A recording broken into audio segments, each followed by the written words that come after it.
మా ఇంటి పక్కన 2-3 రోజులకు ఒకసారి ఒక అమ్మాయి వచ్చి మా పక్కింటోళ్ళకి కూరగాయలు అమ్మేది. అంటే ముందుగానే చెప్పారు వాళ్ళనమాట. వాళ్ళు ఫోన్ చేసి ఏమేమి కూరగాయలు కావాలో చెప్తే ఆ అమ్మాయి ప్యాక్ చేసుకొని వచ్చి నీట్గా వాళ్ళ ఇంట్లో ఇచ్చేసి డబ్బులు తీసుకొని వెళ్ళేది. అయితే వాళ్ళ ఇంటికి వచ్చినప్పుడు ఏంటంటే నేను కూడా నాకు కావాల్సిన కాయగూరగాయలు ఏమైనా ఉంటే ఒక ఎన్నో కొన్ని కొనుక్కునేవాడిని అనమాట. అయితే ఏమైందో ఏమో తెలియదు కానీ ఒక 2 నెలల నుండి ఆ అమ్మాయి రావడం లేదు. అయితే మొన్న బయట కనిపించింది. ఏందమ్మా ఎందుకు రావట్లేదు ఈ మధ్య కూరగాయలు అమ్మడానికి వాళ్ళకి, మీరు రావట్లేదని నేను కూడా మార్కెట్కి వెళ్ళి కొనుక్కుంటున్నాను అని చెప్పాను. అయితే ఆ అమ్మాయి ఏమన్నదంటే ఏమైందో ఏమో సార్ మరి వాళ్ళకి ఒకరోజు నన్ను వాళ్ళ అమ్మగారు పిలిచి మీ క్యాస్ట్ ఏంటమ్మా అని అడిగారు. నేను నా క్యాస్ట్ చెప్పాను. మరి అప్పటి నుండి వాళ్ళు కూరగాయలకు నన్ను పిలవడం లేదు, ఫోన్ చేసి రమ్మనడం కూడా లేదు అని చెప్పింది. ఇక్కడ మీకు క్లియర్గా అర్థమైందా? ఇంకా ఈ రోజుల్లో కూడా కులం పెనుభూతం ఎలా మారిందో. ఇంకా ఇలా ఉన్నారంటే మనుషులు ఇంకెప్పుడు మారతారయ్యా? మళ్ళీ వాళ్ళు చదువుకున్న వాళ్ళు, మళ్ళీ వెల్ ఎడ్యుకేటెడ్, అన్నీ తెలిసిన వాళ్ళు, ఇంకా వాళ్ళు ఆ అమ్మాయికి కులం అడిగి కేవలం వద్దన్నారంటే ఇంకా అంతకంటే మురుకులు ఇంకొకరు ఉండరు.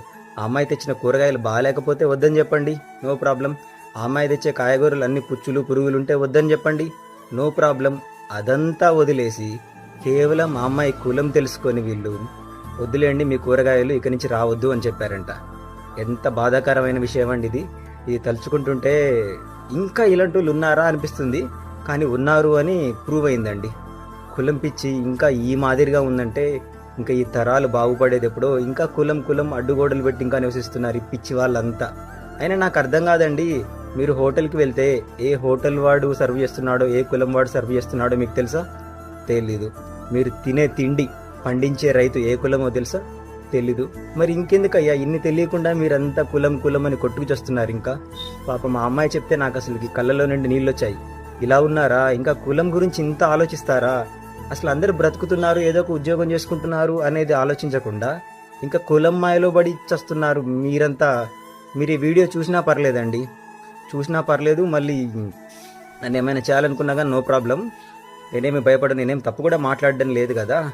ఇంకా ఈ 21వ శతాబ్దంలో కూడా కులం గోడలు పెట్టుకొని నివసిస్తున్నారంటే ఇంకా మీరంత దరిద్రమైన మనుషులు ఇంకొకరు లేరండి నా దృష్టిలో. సారీ అండి, ఇలా అన్నాను బాధపడకండి, కానీ ఇది నిజమండి. తప్పండి.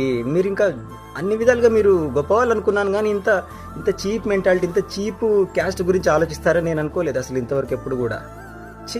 It's a shame on you.